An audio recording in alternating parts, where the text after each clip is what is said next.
Hello दोस्तों, I hope आप अच्छे होंगे। तो हमने इंटरप्ट और 8051 माइक्रो कंट्रोलर स्टार्ट किया था। तो आज के लेक्चर में हम देखेंगे कि कैसे हम जो 8051 के अंदर जो टाइमर्स होते हैं उनको यूज़ करने के हम जो टाइमर इंटरप्ट यूज़ करते हैं उसको कैसे हम कन्फिगर करते हैं, कैसे उसको प्रोग्रामिंग करते हैं उसकी, ताकि हमारा जो प्रोग्राम उसमें रन करते हैं, जो भी हम उसको टास्क देते हैं उसको कैसे वो प्रिसाइसली और कैसे एफिशिएंटली उसको रन करेगा। तो चलिए देखते हैं, आज का लेक्चर शुरू करते हैं। 8051 सबसे ज़्यादा पॉपुलर और सबसे ज़्यादा यूज़ होने वाला माइक्रो कंट्रोलर है हमारी एम्बेडेड सिस्टम इंडस्ट्री में। क्यों? क्योंकि इसके अंदर कई सारे बहुत सारे फीचर्स इसके अंदर अवेलेबल होती है। एक इसका मेन फीचर ये है, इसके पास मल्टीपल टाइमर्स होते हैं। वो जो टाइमर्स होते हैं उनकी हेल्प से हम हमारा जो प्रोग्राम रन हो रहा होता है वो बहुत ही प्रिसाइसली और बहुत ही एफिशिएंटली रन हो रहा होता है और बहुत ही टाइमली हो रहा होता है। 8051 माइक्रो कंट्रोलर का जो टाइमर्स होते हैं वो जब भी हम उसका एक साइकिल कंप्लीट होता है, जब भी उस पर एक लूप का कंप्लीट होता है, एक साइकिल जो उसका टाइमिंग का साइकिल होता है वो जब भी कंप्लीट होगा तो वो अपना एक उसका एक टाइमर फ्लैग होता है या कह लो ओवरफ्लो फ्लैग होता है, तो उसको सेट कर देता है। जैसे कि अगर मेरे टाइमर है कि हमें पता है, हमने पहले लेक्चर्स में मैंने आपको बता रखा है कि टाइमर्स हमारे पास दो होते हैं। एक होता है हमारे पास होता है टाइमर 0 और टाइमर 1। ठीक है, तो इन दोनों को यूज़ करना है तो इसके हम इंस्ट्रक्शन यूज़ कर देते हैं कि हमें कौन सा चाहिए होता है। और साथ ही साथ हमें जो भी टाइमर है उसके अंदर हमारे पास 4 मोड्स होते हैं हमारे पास। ठीक है जी, 4 मोड्स हो गए, यानी इसके पास हमारे पास होता है 8 बिट या 16 बिट का हमारे पास दो दो मोड्स होते हैं। ठीक है, तो जो भी हमारे पास सपोज हम 8 बिट का मोड यूज़ कर रहे हैं, किसी भी टाइमर सपोज ले लो, इसी का ले लो, तो अगर ये 8 बिट में चल रहा है तो हमारा जो माइक्रो कंट्रोलर 8 बिट का भी है, उसका हमारे पास 8 बिट का माइक्रो कंट्रोलर होता है और 8 बिट में चला है तो वो क्या करता है, वो 2⁸ की वैल्यूज लेगा, यानी वो 256 256 तक उसकी मैक्सिमम वैल्यू होगी, यानी 0 से 255 तक वैल्यू होगी। तो ये एक टाइमर 0 का एक पूरा साइकिल होगा 0 से 255 तक। तो जैसे ही 0 to 255 तक जाएगा तो ये अपना टाइमर फ्लैग को रेज कर देगा। ठीक है, जिससे हमें ये पता चल जाएगा कि इसने एक साइकिल कंप्लीट कर ली है। ठीक है, तो आया आपको यहाँ तक समझ में आया होगा। तो इसमें क्या होता है, हमने स्टार्टिंग में हम पढ़ा था कि हमारे पास दो चीज़ें होती है, एक होती है पोलिंग, एक होती है हमारे पास इंटरप्ट।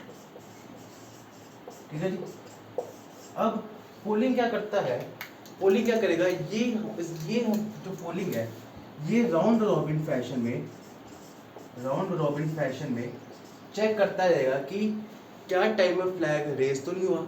मतलब कि एक मेरा कोड है, सपोज ये मेरा एक कोड है, ठीक है, ये हर इंस्ट्रक्शन के बाद ये चेक करेगा कि टाइमर फ्लैग कहीं रेस तो नहीं है, उसकी वेट करता रहेगा। ठीक है, हर उसके बाद हर थोड़ी देर बाद, हर एक्सक्यूशन साइकिल के बाद, हर इंस्ट्रक्शन के एग्जीक्यूट करने के बाद। इससे प्रॉब्लम क्या आती है, इससे प्रॉब्लम क्या आई कि जो माइक्रो कंट्रोलर है उसकी जो मल्टीटास्किंग की कैपेबिलिटीज़ है, उसका जो फास्टेस्ट प्रोसेसिंग टाइम है, उसको काम उसको जैसे सपोज 5 मिली सेकेंड या 5 माइक्रो सेकेंड में ख़त्म करना था, वो उसका डबल हो गया, 3 गुना हो गया। तो वो उसके लिए बहुत टायरिंग काम है, वो थक जाता होगा करते करते, या हर बार उन्हें चेक करना पड़ता है, हर बार उन्हें पूछना पड़ता है। तो इसके लिए ये बहुत इसके लिए डिसएडवांटेज है। ठीक है जी, तो उस इसको ना हम यूज़ करते हैं इंटरप्ट। इस केस में बहुत बड़ी हेल्प मिलती है इसमें। ये क्या करता है कि आपका जो प्रोग्राम है वो पूरा रन होगा। ठीक है, जैसे ही इसकी एक साइकिल कंप्लीट हुई उसने वो ओवरफ्लो फ्लैग को रेज कर देना, उसे बताना हाँ भाई ओवरफ्लो फ्लैग रेज हुआ है, जब काम कंप्लीट हो चुका होता है उसने एक इंटरप्ट भेजना है, जिसको हम बोलते हैं टाइमर इंटरप्ट। ठीक है जी, उसने ये इरेज कर देनी है, हाँ भाई अब एक साइकिल कंप्लीट हो चुकी है। तो इंटरप्ट की हेल्प से हम बहुत ईजिली हमारा काम हो जाता है और टाइम भी कम लगता है, उसका प्रोसेसिंग टाइम बहुत फास्ट हो जाता है। उसे बार बार पूछना पड़ता है, वो लूप में नहीं चलता, वो लूप से बाहर हो जाता है, लूप में घुसता ही नहीं है। ठीक है जी, तो आई होप आपको इतना समझ में आएगा कि हम क्या करने जा रहे हैं, इस क्या होता क्या है, कैसे कन्फिगर कैसे होता है। तो अब एक एग्जांपल से समझते हैं कि ये जो टाइमर इंटरप्ट है ये कैसे यूज़ होती है, कैसे हम इसको एक प्रोग्राम में यूज़ किया जाता है। तो चलिए उस एग्जांपल को देखते हैं। तो चलिए आप एक एग्जांपल समझते हैं कि कैसे हम एक टाइमर इंटरप्ट को कॉन्फ़िगर किया जाता है। तो इस एग्जांपल में हमें क्या बताना है कि इसमें क्या प्रोग्राम है कि पोर्ट 0 और पोर्ट 2 पे एक ये वैल्यू डिस्प्ले करवानी है। सेकेंड थिंग है एक स्क्वायर वेव जनरेट करवानी है 10 किलोहर्ट्ज़ की, क्या यूज़ करके 8051 की टाइमर को टाइमर 0 को किस मोड में, मोड 2 में, और कहाँ पर, पोर्ट 1 की सेकेंड बिट पर, ठीक है, वहाँ पे स्क्वायर वेव जनरेट करवानी है। तो हमारे पास ये प्रोग्राम दिया गया है और साथ साथ एक और इन्फॉर्मेशन दी गई है कि जो हमारे पास 8051 कंट्रोलर है उसकी जो क्लॉक फ्रीक्वेंसी है वो 22 मेगाहर्ट्ज़ है, ठीक है जी। अब ये प्रोग्राम, अब इस प्रोग्राम को थोड़ा समझते हैं। फर्स्ट 2 लाइन है आपकी ओरिजिन 0000H और एल जंप में, यानी स्टार्टिंग का एड्रेस है वो 0000, यानी इस स्टार्टिंग, ये आपका स्टार्टिंग एड्रेस है, इस एड्रेस से आपने शुरू करना, हमारा कंट्रोल इस एड्रेस से शुरू करेगा। उसके बाद है लॉन्ग जंप मेन, प्रोग्राम में कहीं भी मेन होगा तो वो वहाँ पे सबसे पहले वहाँ जाएगा, तो वो लॉन्ग जंप हम यूज़ करते हैं। क्यों यूज़ किया, क्योंकि क्या पता वो ये मेन कहाँ पे हो, उसमें हो या किसी और लाइन में हो, तो लॉन्ग जंप किया जाएगा। उसके बाद हमने क्या इसमें क्या लिखा, ओरिजिन 0000BH, ये जो एड्रेस है ये आपका टाइमर 0 का इंटरप्ट वेक्टर एड्रेस है, ठीक है जी, ये उसका वेक्टर एड्रेस है। तो वो यहाँ पे जाएगा सबसे पहले, ठीक है, सबसे पहले यहाँ जाएगा। तो लेकिन इससे पहले हम ये मेन की बात करते हैं, जब मेन पे आएगा तो ये यहाँ पे चला जाएगा, ये मेन इस लाइन में, ये वाली लाइन में चला जाएगा, ठीक है जी। तो ये इस लाइन में जाएगा, फिर स्टार्ट करेगा, फिर वापस अपना लूप करके वापस जाएगा। तो जब ये इस एड्रेस पे आएगा, इस एड्रेस के वेक्टर एड्रेस में चला गया, तो ये जो पोर्ट है P1.2, इस पोर्ट को ये कॉम्प्लीमेंट करेगा, ठीक है। ये क्योंकि इंटरप्ट आई है, हमारे पास इंटरप्ट आई है, तो ये यहाँ पे जब ऐसे इसको करे कॉम्प्लीमेंट करेगा तो रिटर्न इंटरप्ट करेगा, ये वापस इस प्रोग्राम को चला के वापस अपने मेन प्रोग्राम में चला जाएगा।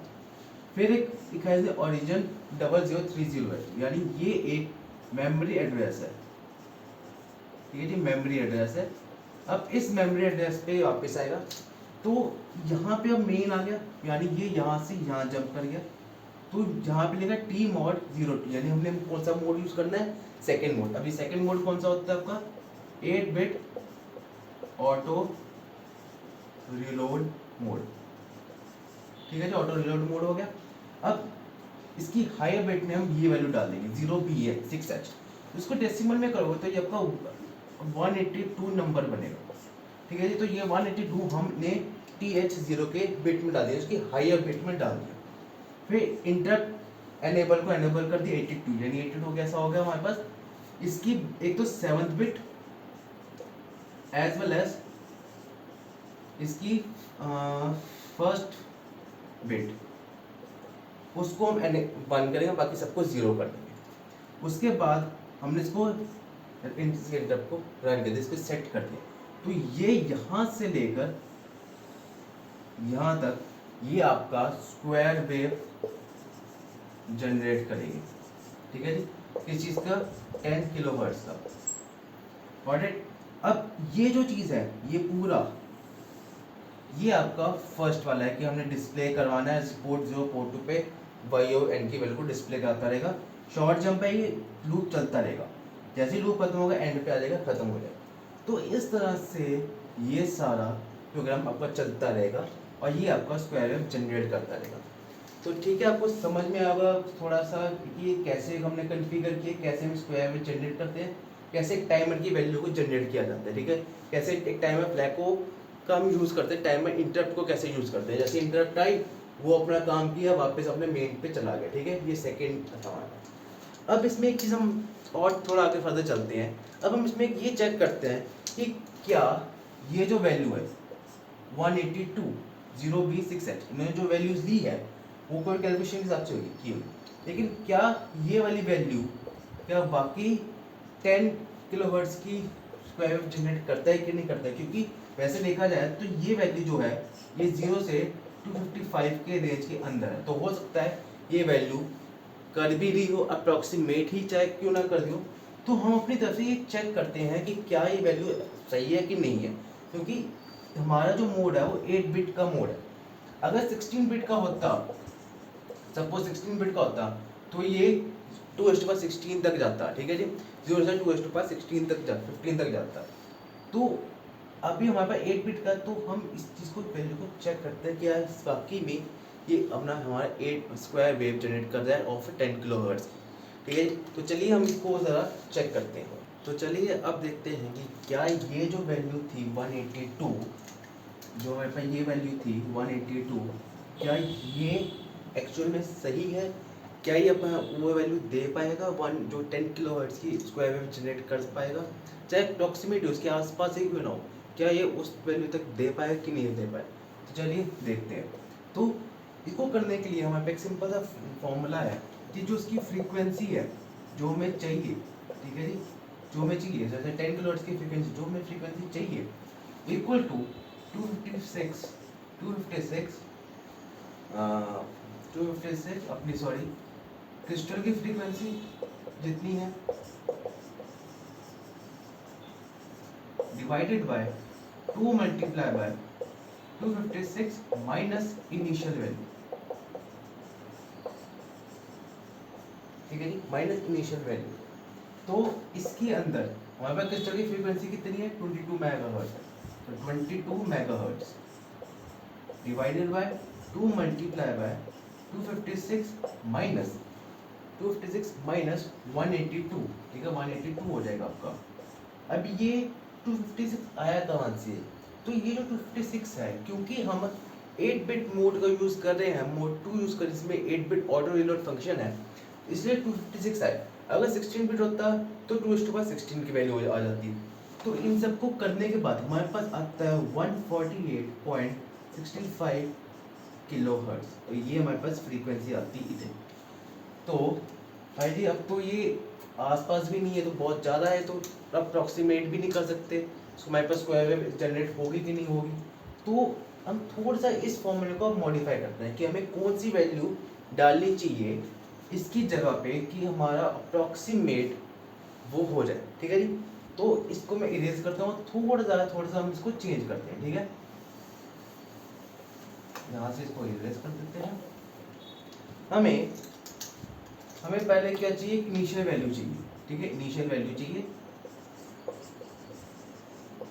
इक्वल टू 8 बिट का है माइनस क्रिस्टल की फ्रीक्वेंसी हमारे पास कितनी है, डिवाइडेड बाय 2 मल्टीप्लाई बाय कि हमारे पास जो वैल्यू है, जो डिजायर्ड वैल्यू, ठीक है जी। तो इनिशियल हमारे पास कितनी आएगी, 256 minus 22 megahertz divided by 2 into 10 kilohertz. तो ये हमारे पास आ जाएगी -844, ठीक है जी। अब फिर गड़बड़ भाई, अब तो 844 आ गया, तो नेगेटिव वैल्यू आ गई।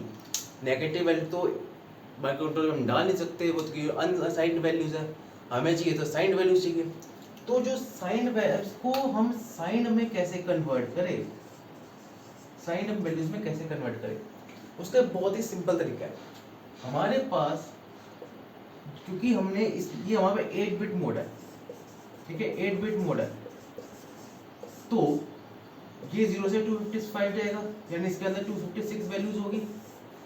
तो हम सिंपल तरीका क्या करते हैं, इसके अंदर ही हम इंक्रीमेंट करते रहते हैं +256, और तब तक करते रहेंगे जब तक कि वो जो वैल्यू आएगी 0 से 255 के बीच में नहीं आती।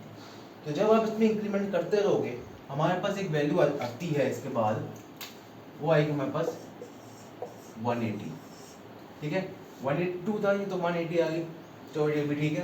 तो जो 180 है ये आपको 220 से 255 के बीच में लाई करती है, और इसकी हेक्स वैल्यू 0xB4H है, ठीक है। तो हम इसकी जगह पे हम 0xB4H को डाल देते हैं। तो इससे हमारे पास अप्रॉक्सीमेटली हमारे पास 10 किलोहर्ट्ज की स्क्वायर वेव जनरेट हो जाती है। तो आई होप आपको समझ में आ गई कि किस तरह से हम एक टाइमर इंटरप्ट का को प्रोग्राम करते हैं, कैसे कन्फिगर करते हैं जो भी हमारे पास टास्क होता है। जैसे इस केस में हमने स्क्वायर वेव जनरेट करवानी 10 किलोवर्ट्स की यूजिंग टाइमर 0 को, ठीक है। तो इंटरप्ट का कैसे हुआ और कैसे वो इस जो उसके वेक्टर डेस है, वेक्टर डेस की टेबल में गया, इंटरप्ट का यूज़ किया उसने। तो आया आपको समझ में आया होगा। अभी ये टॉपिक पूरा नहीं हुआ है, अभी इंटरप्ट के टॉपिक में कुछ टॉपिक्स पेंडिंग पड़े हैं। तो नेक्स्ट लेक्चर में जो आपसे मुलाकात होगी उसके अंदर हम उस टॉपिक को कवर करेंगे। टिल देन मेरे चैनल को सब्सक्राइब करना ना भूलिएगा, बेल आइकन जरूर दबाइएगा, इस वीडियो को लाइक कीजिए ताकि हमें मोटिवेशन मिल सके आपको और आपके लिए और वीडियोस अच्छे बढ़िया वीडियोस लाने के लिए, जिसमें हम बेसिक से एडवांस में चलेंगे। मिलते हैं अपने नेक्स्ट वीडियो में, तब तक के लिए थैंक यू वेरी मच।